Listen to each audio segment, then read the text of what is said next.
ku ublay bai ma pikon, ger ku ublay bai ma pikon.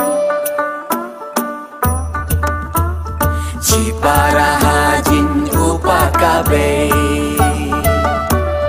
ci para I baay ublay, ci para to im ken moblay, ci para to im tiblu tiblay. Sker esker jo to japan no duai kerling dam chay man ling